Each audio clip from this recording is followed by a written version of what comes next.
What it do, homies? It's your boy David, and back today.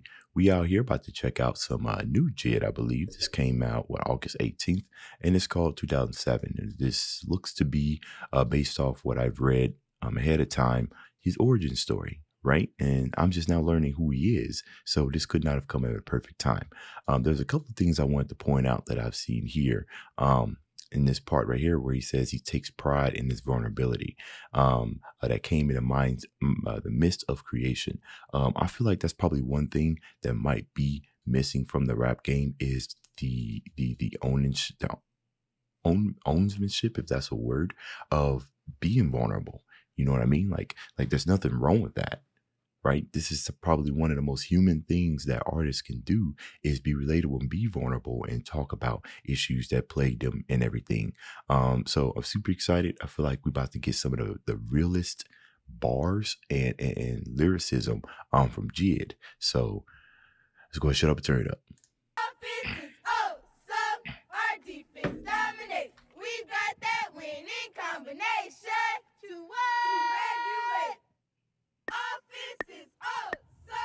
Yeah, 2007, cold drop to come up. I was in high school playing corner. I never dreamt of mumbling words in front of hundreds. Studying plays all summer. I hit the league if my growth spurt coming on my mom. 2009, bro dropped the warm up. I was in warm-ups playing Wheezy and Yukimi, Little Dragon, Flame breathing the weed. Patrick had the studio dorm room next to me. I freestyled over his beats. My nigga Keys transferred in from Tennessee. He's a receiver. I play DB like Akeem. Snatch a nigga chain to leave. Talib Kweli, I could be lyrically, but I put on cleats. Scribble lines going through my mind like a paper piece. While in cover 3, playing nickel, doing safety reads. Watch the flats. I can rap, but I'd rather tackle and pedal back. Get a pick when my growth spurt hit. I'ma be captain, and I was around 2010, no cap. I got freshman player of the year and figured I was on track. This nigga Pat been in my ear talking about rhyming on tracks. So after practice, we recorded, then we got it on wax. And on campus, I heard about a couple rappers from Atlanta, said them niggas be snapping, maybe we could make something happen and shit.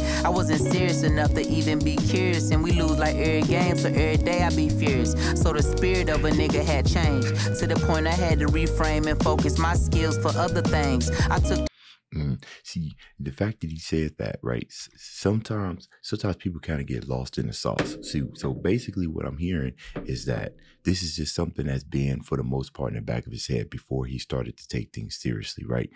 Sometimes when things don't pan out, right, there's a couple of ways you can go about it, right? But you could either keep trying, but it's kind of almost like beating something, like beating a dead horse, right? Where you keep trying to succeed in something where the odds are really much against you. And there's nothing wrong with that, right? To try to do that. But you always need some type of plan B. But in his case, the plan B was something that's always been in the back of his head, you know, and as the rapping and everything, he never thought he would be here until he actually started putting his pen to the paper. And I feel like, you know, I'm not a rapper, but I feel like his story about him, you know, playing sports and everything, but always kind of side, you know, what if I did this, spitting out these bars and everything, and then turning around and actually doing it? I bet you that's like absolutely crazy, because people are like, bro, that's exactly kind of like what I'm doing. So it's like you hear this from somebody who's like super successful, has been in the same story as you. That's something that, you know, that's the stuff that you want to hear, right? It's invigorating.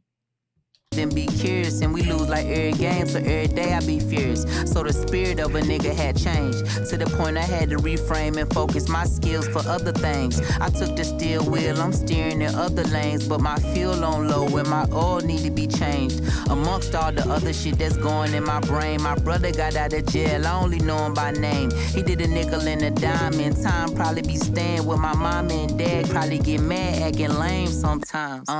Look. The sideline story came out September 2011. Eve said around that time, we was hunting for a record under lots of pressure. Just combine the leverage with a better effort. You can find a sound and get us out the underground forever. Maybe you can bless a little brown effervescent kid, youngest of 7 from the 6-8 section, section 80 drop. Yeah, we used to play that shit to death, and if I recollect correct, you tried to sign up for yourself. All the while I was round my out of town college wildin' out. Restaurants, destined dine and dash and call it dining out. Fucking bitches supposed to be in class, but I was hiding out. My friends take a little shot, smoke a lot of cannabis. Coolest nigga on the campus. Now niggas skipping practices and acting like a rock star. Going from in the dorm to in the car, leaving the football field. But fuck that, we still sorry. And the problems from the home front. On my home screen calling me, I don't want to answer. My brother Carl hit me, said my granny had cancer. I'm supposed to graduate and make my way back to Atlanta. No job, no money or nothing from balling. Because between that and school, that was really... So, you know, kind of way I'm listening to this is that, you know, he's in college and everything. That's another super relatable thing because, you know, a lot of us, especially when we're at a young age, we don't got a lot of things figured out, right? We're kind of just moving from one thing to another. And for his instance, he had actions and stuff that just called him to different type of places. So within that, while we're young, sometimes we don't understand the type of things that we can do in life until after we've made a whole lot of mistakes. You know what I mean? That's just life. Kind of just growing up, and you're just like, all right, what if I do this? What if I do that? You know, just acting a dang fool, you know? But yeah, okay. I'm liking this. This is very interesting. He's very detailed. I like that he said that he didn't even know his brother. He only known his brother by name, which means he ain't never met the guy, right? So he might as well be a stranger. All I know is your name. Brother Carl hit me, said my granny had cancer. I'm supposed to graduate and make my way back to Atlanta. No job, no money or nothing from balling. Because between that and school, that was really all. And maybe here's the back that broke the camel with the straw. I wasn't on camera with them amateurs that they saw, but they said they still caught me and my dog stealing boxes like Craig on his day off. Called us in the office day before we post a walk. Called a squad car, a couple officers. I knew bro was finna tell, he was looking nauseous. Now I'm sitting in his cell, nickel double crossed us. Crossed me off the list for scholarship because I lost it. No more football, my red shirt, senior season exhausted. So I'm off it and I'm right back in Atlanta with a half a gram of weed in a gold Pontiac that my granny had bought for me.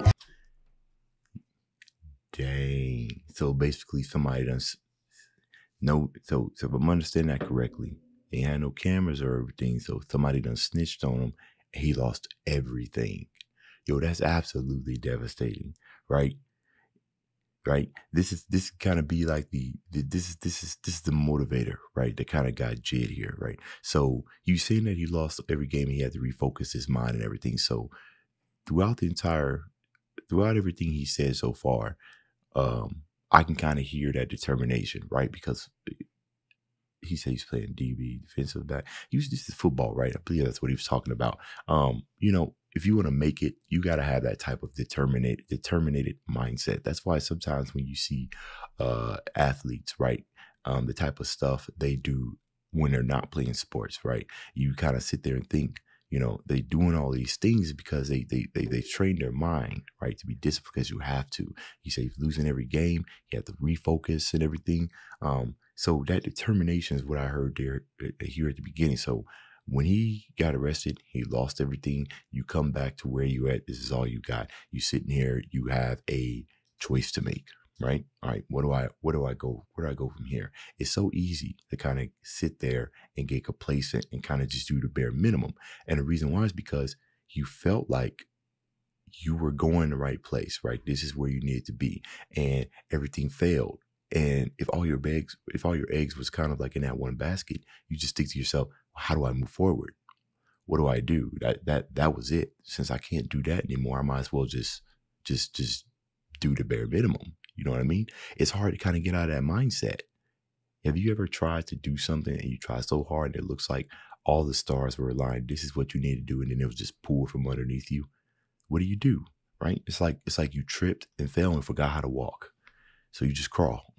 In Atlanta with a half a gram of weed in a gold Pontiac that my granny had bought for me. I was sleeping in the back, my dad kicked me in the streets. When he saw my neck tatted, then I told him I was rapping for school, no going back. He said, if I cannot follow his rules, just go and pack. Told you he be acting lame sometimes. Hey, it be like that too, especially, you know, depending on the type of generation that the type of mindset your parents be. Because my dad told me when I was growing up, he said, you know, after high school, that there was only two things. He said either military or college, right? He wanted me to do something with my life.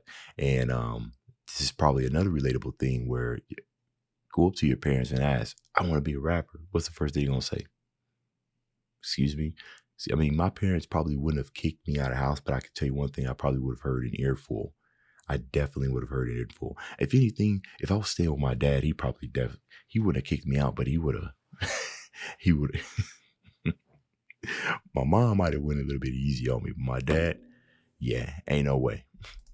Then I told him I was rapping for school, no going back. He said, if I cannot follow his rules, just go and pack. Told you he be acting lame sometimes. This my son. He came from these nuts. This Negro come back from school all tatted up like the Sistine Chapel, talking about he ain't playing football no more because he know he ain't going pro. Football. He left on a full scholarship to go to school and get a degree because we taught education was the #1 thing. Anyway, he came back determined to do what he was determined to do. And see, that's interesting. That's I feel like, well, I'm not going to say that most parents teach that, right? You got some like really, really petty parents who didn't achieve anything in their life, so therefore they'll tell you that you can't achieve anything in your life. Based off this, he said education. So he looked at rapping and said, this ain't really something that you could sustain yourself on. There's a whole lot of rappers out here, very, very few make it. Even if you super nice with it, very, very few make it. So the possibilities are very, very slim. So from a parent's aspect, I understand that. You know, I'm a parent myself. I got a son and I got a daughter, and I probably feel some way if my kids came to me and said that they wanted to be a rapper. You know what I mean? I'd be like, okay, well, I need you to have a plan B, right? You need to have some type of education. So for everything to be pulled from J.I.D, and then he goes home and says, all right, that didn't work, I'm going to be a rapper. Yeah, like I said, I would feel some type of way as well. And I feel like that's just the reality of it. You know, you want to support your children, but at the same time, you want to make sure they're not making, you know, really, really dumb mistakes. But at the end of the day, you know, once your kids get grown, they have to start making those decisions, and they have to start living with those consequences and everything, because your parents are always going to love you, but eventually you got to start making some better decisions for yourself. You know what I mean? In the case of J.I.D, it looks like everything worked out. But I'm just kind of thinking about the stories that don't work out, right? The people who do get kicked out and to this day are still trying to achieve their dreams. You can listen to this song and it might even force you to go harder, you know?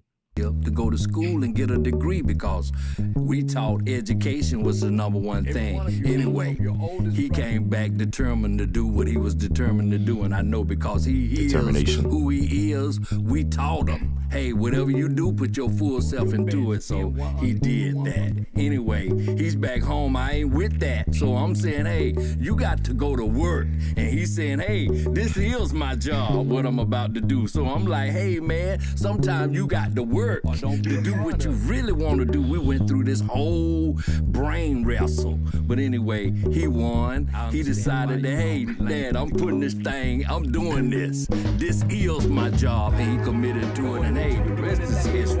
I'm looking at him. I believe in him. I know what was in him. That's what's up. Him and his brothers and sisters, they all got the same mindset. Do your best. Give 100% or don't do it at all. So I know whatever he put his all into, it was gonna be golden. Bro. Anyway, look. Bro, oh my goodness, love that story. I absolutely love that story. The biggest thing I'm taking away from this is that so you know, I couldn't necessarily tell what type of mindset that his father was on based off what we heard from J.I.D yet, right? Because he basically kind of just said, you know, he came home, he said he want to rap. Dad was like, pack your bags, you got to go. You know what I mean? So before, which I believe his dad got on there, I just started thinking, dang, all right, his dad was like, all right, I don't believe, you know, you're going to do what you need to do, so you need to do something else. Kind of like Denzel Washington from the movie Fences. You know what I'm saying? Like, you ain't doing nothing else. This is what you need to do. Go get a job and everything. But instead, his dad placed his faith in his son. And I said this earlier at the beginning of it, determination. I heard that at the beginning up here, right? Because to play football, you got to be determined, right? Losing game after game after game, yeah, you're still going out here, you exercising, you playing, you know, learning your plays and everything. You got to be determined to keep going, right? Because you're going to take a whole lot more L's before you take a really big W when it comes to football. So he just applied that same mindset. But the father, you know, his father like you should know your kids, and he knew him. He was like, all right, I'm gonna take a chance. I believe in you. And you guys know that when you have, or maybe not, but when you have kids, right, and they start staying around in the house, right? You an adult, you didn't raise your child to be a young adult, right? You want to see them make something of themselves. So to kind of sit around and without anything happening, that could be a little disheartening. You know, you're like, what are you doing? Everything. But for J.I.D, it actually worked out. And we got to give props to the father here, right? J.I.D's an excellent rapper. But his dad decided, all right, you win. Let's see what you got. But just think about how that could have just went south, right? He could have just said, no, you got to get out. Think about it. J.I.D would probably be, back, another black man on the streets, out here trying to pursue his dreams and don't really got the support that he needs to be able to push out what he needs, right? So props to the dad, right? I hope that isn't overlooked. Big props to the dad. It was gonna be golden. Anyway. Look, March 10th, 2017, the Never story dropped, and I'm coming off a tour with... That was 3 years after opening the drop, and I'm coming off a tour with... That was...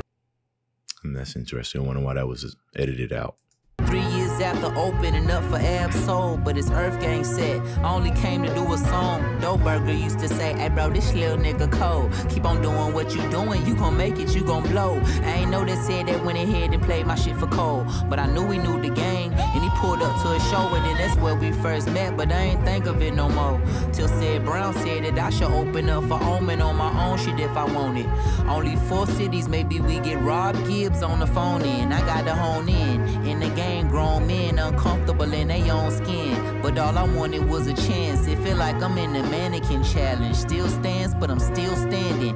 Till my nigga lent a hand and I'm no longer stranded, looking for strength in the streets of East Atlanta. Mama said don't take advice, they gon' try and take advantage. Nah, see, bro, look at this. See, man. Now you got the soulful vocals coming in, right? This is that turning point. This is that climax. This is that chance that you've been fighting, that you've been striving for, all the determination, all the late nights and the writing in the notepads and the hard work and the travel and everything and the tiredness, all coming full circle. This is that chance that a whole lot of, you don't even got to be a rapper, that performers, that anybody in type of craft that's just looking for that big break, here it is, right? And it all boils down to a decision.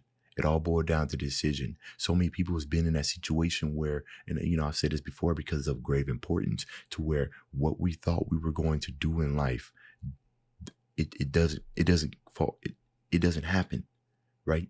We go to school, we spend like 5-6 years in school getting a degree just to come out and not use it. You know what I mean? You spent so much time, you feel like you have to do this, it's too much time. And then what ends up happening is that you just waste too much time trying to chase something that just couldn't happen. So you got to have that plan B, man. You got to have it. And he executed. That's all just hard work and determination. No cheat codes, no nothing, right? You just work hard until you recognized, right? Come on now. But them soulful singing that's coming up, bro, about to get a brother emotional. Cause I got a personal story it's somewhat similar to this, and I'll tell it to you guys at the end if you guys are still here. Still stands, but I'm still standing. Till my nigga lent a hand and I'm no longer stranded, looking for strength in the streets of East Atlanta. Mama said don't take advice, they gon' try and take advantage. I was about to sign with Coach K, I ain't take the advance. Cole say hold on, wait bro, I got the plan, so come on. Damn little nigga, come on. Shit, let's roll. Fuck. Yo. Cold. That's crazy. That's crazy.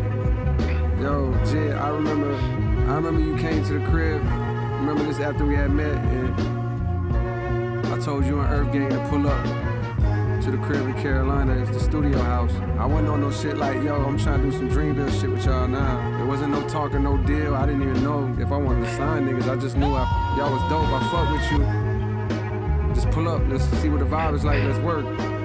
In my mind, if something happened, it happened. If not, then cool. Niggas just got a chance to link and kick it. But while we was there, the thing that I noticed off rip, determination. I said, oh, this nigga want it. This nigga really want it. That look in your eye, nigga, I know that look. I know that look too well. But a lot of niggas want it. The thing I notice about you, my nigga, off rip, this nigga don't just want it. willing to do the work that it takes to get it. And that's the difference. Yes. That's the separator. Facts. That's the difference between the niggas that never get what they want and the niggas whose names ring out forever. Forever. Bro, big time facts, bro. I just sat here and looked at how much time this is sitting at, bro. I'm sitting at 20 minutes, man. See what happens. You put some real stuff in front of me, man. You gonna get me talking. Yo, I love what he said about that. So many people, and here's the thing. You can say all of these things that you want. You could say it all you want all day long. I really want it. But at the end of the day, you know, it's all going to be in your actions. It's going to be more about what you do and less about what you say, right? The actions in this case will always speak louder than words. You got to think to yourself. The definition of self-discipline to me, right, is the ability to do what you should do when you should do it. And the more mastery that you have over self-discipline, the more your actions start ringing true. Now, the reason why I said that I resonate with this is because I went to college, right? Got a degree in digital art. And when I came out, I actually got a pretty sweet job. I got a chance to teach for a year, right? I taught 3D art and animation. Right. I graduated back in 2013 and in 2014, and I taught that following year, 3D art animation. Amazing. I got to do what I love. I found that I was a better instructor, that I was a better doer. And it was amazing. The last year they cut me, right? They just said, yo, we ain't got enough money for you. You got to go. I was in the city. It was just me up there. I had no way of paying my rent. I got evicted. I had to put all my stuff in my small little Saturn Ion, and I had to travel 2 hours to the city that my dad stayed in on expired tags. I almost got to where I needed to go, and then I got pulled over and got slapped with a speeding ticket, and I got slapped with a expired tag tickets. I think I ended up paying like $400. But I remember having that conversation with my dad. And, you know, he knew that I was trying everything. So he didn't necessarily kind of give me, oh, get a job or get out of here type of thing, because, you know, by default, I'm a hard worker. But I told him that I didn't want to get another job because I felt like I was settling. And that made him very upset. It made him very upset. He said, you're not settling. Like you just doing this job till you find something on your feet. And then fast forward to today. If I had kept trying to chase that dream of being an educator, it wasn't working out, I wouldn't be where I'm at today. Instead, I decided to just take a low-paying job, and I worked my way up. I have a very, very job that I have now. I'm paid very well for what I do, right? And then I also have this YouTube page, which also kind of just started from nothing. You know what I mean? Now we're sitting here almost at 100K, and you know, I just think about how quickly things could have just went the other way if I had made a decision to stop pushing because something that I thought I was born here to do wouldn't work out. You know, that's crazy. That's bananas. Sometimes that's all it takes is just that one decision. People who are looking at this video, you can learn something from this. People put, and especially in music, they put life lessons into this. And a lot of us kind of get caught up in the banger and not necessarily into what the greater message is, right? We could all learn. That's fire. Anyways, thanks for those who stayed through all my kind of mindless babbling. If you ever talk to me in person, I feel like this is stuff we could talk for hours, but I've held your time for long enough. This was Absolute Flames. That's the end of this video. If you enjoyed the content, leave a like and subscribe. Dave's out.